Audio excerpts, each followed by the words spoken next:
Hello, students. This is Professor Hankinson, and this is Accounting 1100, Financial Accounting 1. In this video, we are going to be doing some practice problems very similar to those assigned to you for Chapter 9 homework problems. So in this video, we'll be going over how to solve the problems so we get an understanding of what each problem is asking us to do. So we're going to start out with this first problem, and this first problem is talking about the write-off method. Now in Chapter 9, we talk about receivables, and some receivables are considered uncollectible, and as because they are uncollectible, we write them off. We're not going to carry that receivable on our books to the end of time. So once we deem that receivable uncollectible, we write them off.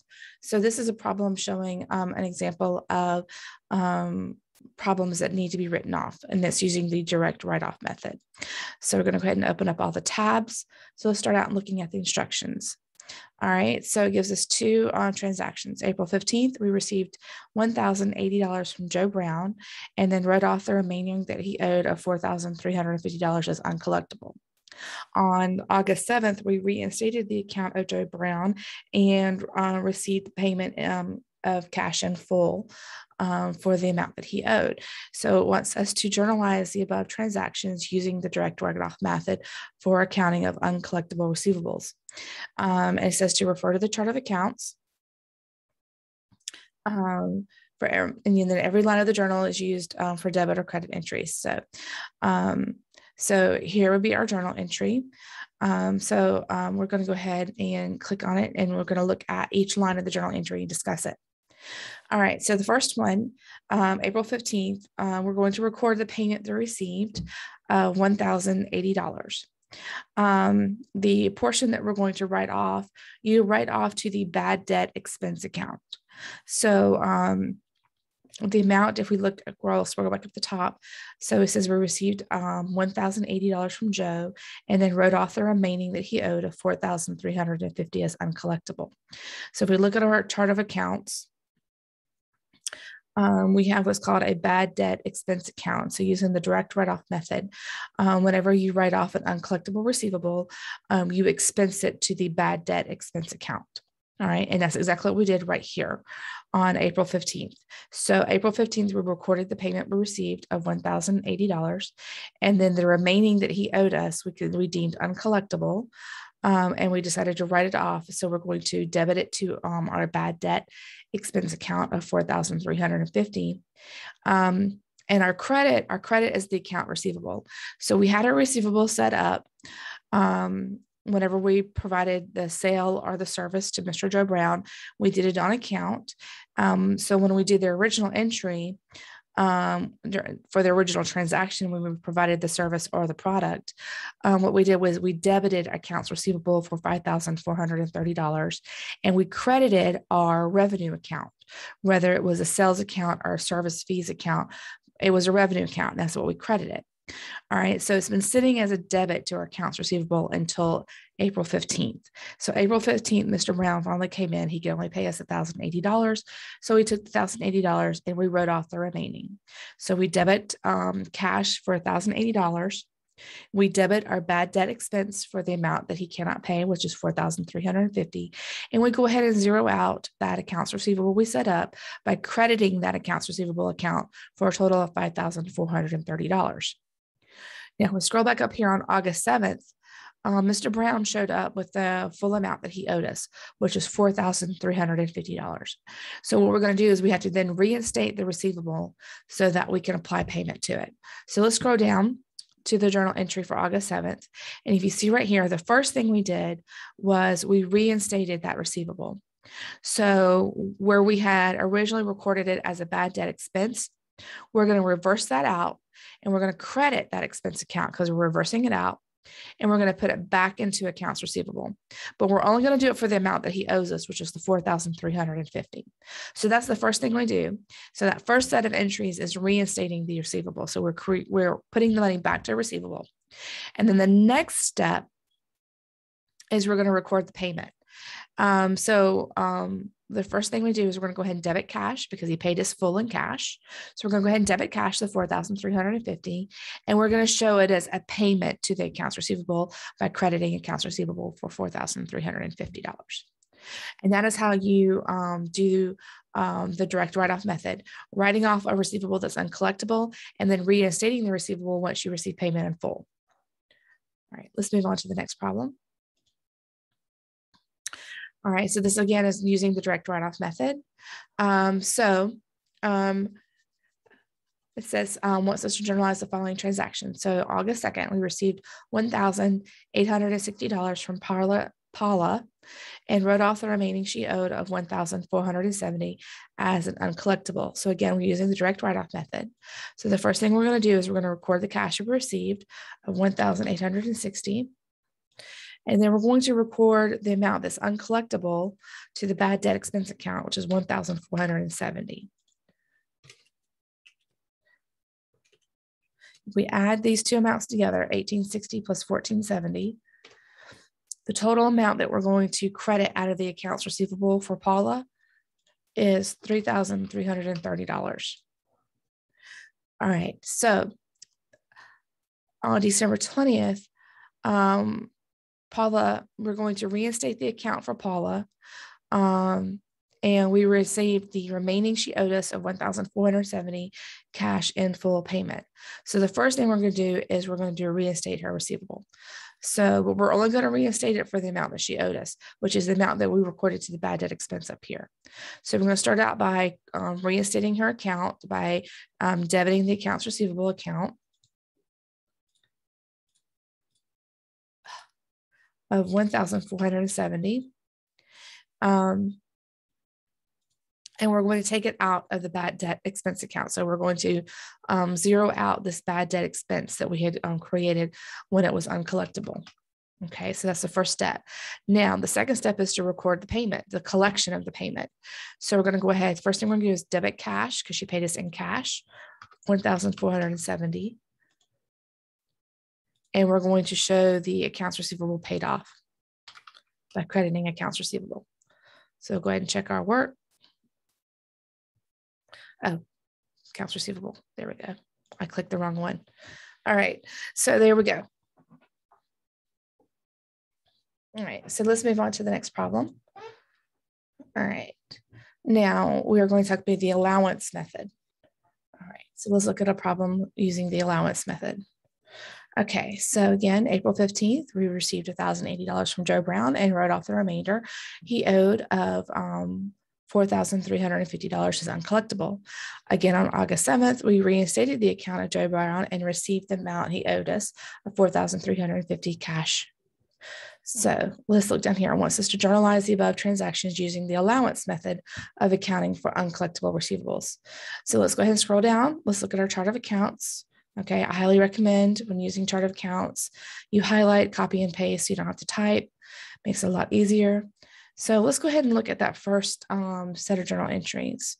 All right, so when using the allowance method, the entries are almost identical, except the accounts we're going to use are different. So what we're using here is instead of using the bad debt expense account like we did for the direct write-off method, okay, what we're going to use is what's called an allowance for doubtful accounts. An allowance for doubtful accounts is up here in our assets. Okay. So the first thing we're going to do is we are going to go ahead and debit cash for the payment of $1,080. We're going to debit our allowance for doubtful accounts, which again is considered an asset account. We're basically transferring it from accounts receivable to allowance for doubtful accounts. And that's what we did exactly right here. We just went ahead and zeroed out our receivable and put the remaining amount that he owed in our allowance for doubtful accounts. Now, on August 7th, we're going to reinstate his account and show payment. So the first thing we're going to do is we're going to do a reversal. So we are going to take it out of allowance for doubtful accounts with a credit, and we're going to put it back to accounts receivable with a debit. And then we're going to show with payment. We're going to debit cash because he paid us in cash, and we're going to show the payment against the accounts receivable showing it paid in full.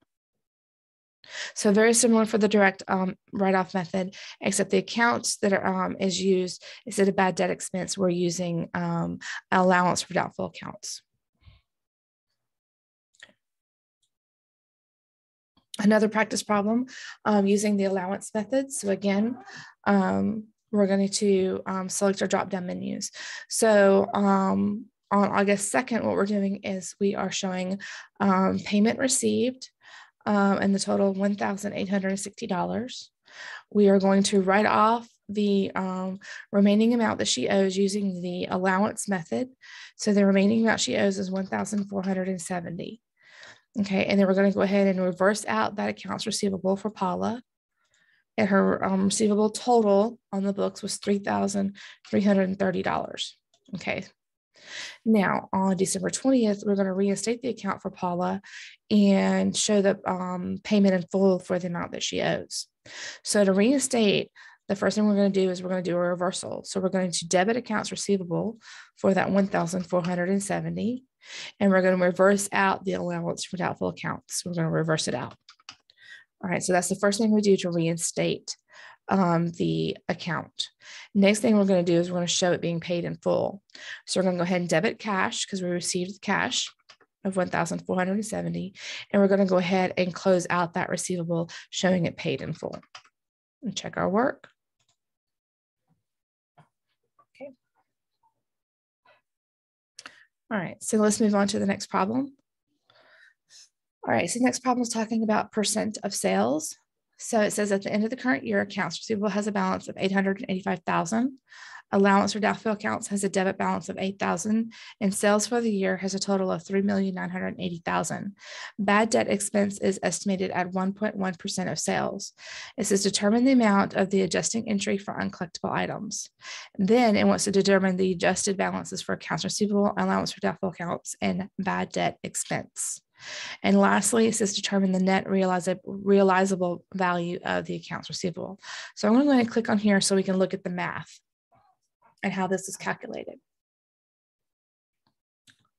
So just one moment. All right, so let's start with A. All right, it says, remember that since accounts receivables are created by sales, uncollectible accounts can be estimated as a percent of credit sales. So if the portion of credit sales to sales is relatively constant, then the percent may be applied to total sales. All right, so what we have here is determine the amount of the adjusting entry for uncollectible accounts. It says here that bad debt expense, okay, is estimated at 1.1% of sales. Okay, so if our total sales for the year was $3,980,000, we're going to take that $3,980,000 and multiply it by 1.1%. All right, so the amount of the adjusting entry for uncollectible items is going to be $43,780. Simple as that. So that's what we're going to estimate our uncollectible is going to be, our uncollectible debt. Okay. Now, determine the adjusted balance for accounts receivable, allowance for doubtful accounts, and bad debt expense. Okay, so we already calculated that bad debt expense right here. So we're going to go ahead and enter that amount. Okay, now the allowance for doubtful accounts. All right, so the allowance for doubtful accounts has a debit balance of $8,000 already. So if we are going to estimate or do an adjusting entry for that, we're going to then take the adjusting entry for uncollectible, the $43,800. We're going to take that amount and subtract out the debit balance of $8,000. All right, so the adjusting entry that we'll have to do for the allowance for doubtful accounts will be $35,780. All right, and we will just bring down and plug in the accounts receivable balance of $885,000. Now, and that's how we would complete out B. Okay, so again, accounts receivable, it gives us that balance right here. So we'll just go ahead and bring that down. That's our accounts receivable balance. Allowance for doubtful accounts, we would take the what we determined as the estimate for uncollectible accounts of 43,780, and we will subtract out the debit balance and our allowance for doubtful accounts because we're doing an adjusting entry to bring it to that balance. So we would do an adjusting entry of 35,780, and then we would just record 43,780 to our bad debt expense. All right. Now, the net realizable value of accounts receivable is where we would take the 885,000 accounts receivable balance and subtract out the allowance for doubtful accounts. And that gives us our net realizable balance, the amount that is expected to be collected or realized, okay, for accounts receivable. So it's basically there's a difference between accounts receivable balance and your allowance for doubtful accounts. And that's how you would come up with C. Okay. So we'll move on to the next problem. Analysis of receivables method. So in this problem, it says at the end of the current year, accounts receivable has a balance of 560,000. Allowance for doubtful accounts has a debit balance of 5,000, and sales for the year equals 2,520,000. Using the aging method, the balance of allowance for doubtful accounts is estimated as 21,500. So in A, it wants to just determine the adjusting entry for uncollectible accounts, and then B, and wants us to determine the adjusted balances for accounts receivable, allowance for doubtful accounts, and the bad debt expense. And then C, again, what is the net realizable, that's not an easy word for me to say, the net realizable value of accounts receivable. So I'm going to go ahead and click on this so we can look at the math. All right. So the analysis of receivables method is based on the assumption that the longer an account receivable is outstanding, the less likely that it will be collected, okay? So the amount of the adjusting entry is the amount that will yield an adjusted balance for an allowance for doubtful accounts. All right, so to start out, to determine the amount of the adjusting entry for uncollectible is you basically will take your balance right here, your allowance for doubtful accounts estimated at 21,500. You would take that estimate and you would subtract out the balance you currently have, which is 5,000. So you would take the 21,000 and add in the 5,000, excuse me, not subtract, add it in. Okay, so using the aging method, the balance of allowance is estimated to be 21,500. You currently have a debit balance in your allowance for doubtful accounts of 5,000. So you would basically add in the estimate of 21,000 plus the 5,000 to get 26,500. And you can see that right down here. That's exactly what they did right down here.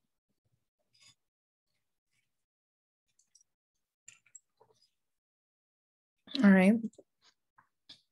So in B, determine the adjusted balances. Well, your accounts receivable, we'll just go ahead and bring that balance on down, 560,000. Allowance for doubtful accounts, you would just take this balance of 21,500 and bring it down here. And your bad debt expense is going to be your estimated allowance plus your current balance of your allowance for doubtful accounts, which is 26,500, and enter that down here for your bad debt expense. And that's how you would just basically complete section B. Now, C is your net your realizable balance. Okay, I'll never get that word. So again, this is going to be the difference between your accounts receivable balance and your allowance for doubtful accounts. So again, it's the same thing.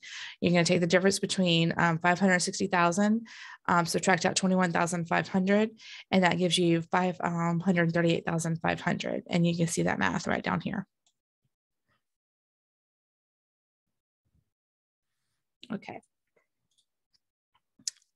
All right, another problem. Another balance sheet problem. Okay, so this is talking about a note receivable. Okay, so a note receivable usually goes beyond the typical net 30, and a lot of times we'll have interest. Usually any kind of debt that you incur that goes beyond 30 days most likely will imply an interest an interest rate charged to the debt as well. So if we look at this problem, we have a Lindstrom Company received a 60-day 99% note for $21,500 dated July 23rd from a customer on account. First thing is determine the due date of the note. Next, determine the maturity value of the note. And it says here to assume a 360-day year instead of your typical 365. And then last, journalize the entry to record the receipt of the payment of the note at maturity. All right, so let's go ahead and go down here. All right, so we have the first question. It says determine the due date of the note. And it says here September 21st. So how did they come up with that? All right, so let's think about this. It's a 60-day note, and the note is dated July 23rd. So if you look down here, you have July.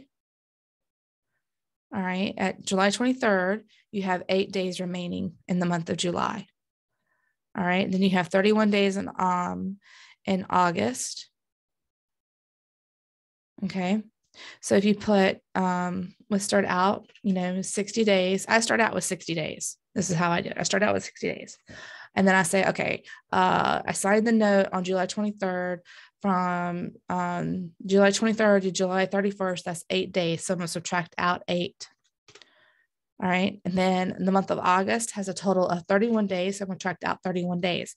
And that gives me a balance of 21 days. So I know that my note will mature on September 21st because it's a 60-day note. So again, 60 days. And then I start out subtracting to see where I'm going to be. So based on this chart right here, this is how you determine the due date of your note from the date it was signed. So the due date is September 21st. So next one is determine the maturity value of the note, assuming a 365 day. It says do not round your intermediate calculations, but only round to your final answer to your nearest dollar. Okay. So in other words, it doesn't want you to put pennies in there. All right. So the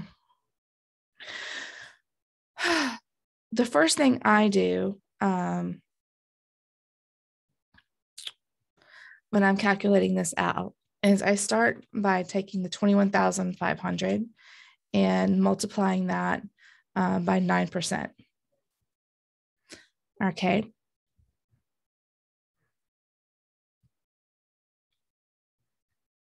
And then I take that and I multiply that by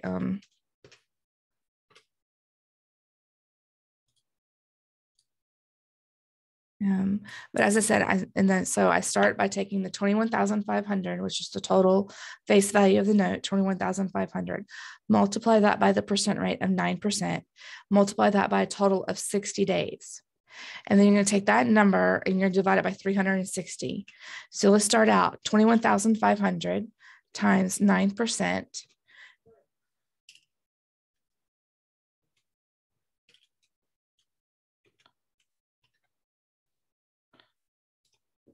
Okay, that equals 23,435. Multiply that by 60 days and then divide that by 360. Let's try that again. I'm not being good with a calculator today. So 21,500 times 9%, all right, times 60 days, okay, divided by 360. And that should equal $322.50. Okay, that is going to be the total amount interest paid on this note. So again, you'll take your face value of the note of 21,500, multiply that by 9%, then multiply that by 60 days. And then you'll take that total number and you're going to divide it by 360. And that's going to give you the total interest paid on this note. Now, it asks you in B to determine the maturity value of the note. All right, so then you're going to take that $322.50 and you're going to add that to the face value of your note, which is 21,500. All right, and that gives you $21,822.50. Now it says to round your final answer to the nearest dollar. So that's why we would enter 21,823. But if you look down here, here's the equation of the math. So you can see how I came up with the answer. So again, I started out with this part of the calculation, 21,500 times 9% times 60 days. then divided it by a total of 360 days, and that gave me $322.50. Then I added that into the face value of the note, which is 21,500, rounded up to the nearest dollar, and it gave me $21,823. Right, so that's how you determine the maturity value. Now let's move down to C. C, it says to journalize the entry to record the receipt of the payment of the whole note at maturity. So the first thing you're going to do is you're going to show the total amount of cash you received. So you should have received $21,823, which is the amount we determined would be the total amount due at maturity. All right. You're going to go ahead and close out the note receivable by doing a credit to your note receivable for the face value of the note, which is $21,500. And then you're going to record the interest as revenue because you lent the money out. Okay. You lent the money out. So because you were the lender and not the recipient, but the lender, not the lendee, but the lender, you get to record that interest as revenue. If it was the other way around, you would record the interest as an expense. But this time you're getting the money. You loaned the money out, you're getting paid back plus interest. So in this scenario, you received the cash of $21,823. And then you go ahead and credit your note receivable, closing out the receivable, showing it paid in full, and recording that interest of $323 to interest revenue. All right, so that's it for that problem. And I believe that is it for chapter 9. Again, chapter 9 is covering receivables and how receivables are recorded and just some basic calculations. So these should be majority of the problems on your homework, at least the tough problems on your homework that you probably may need some assistance with. This video shows you how to work them through.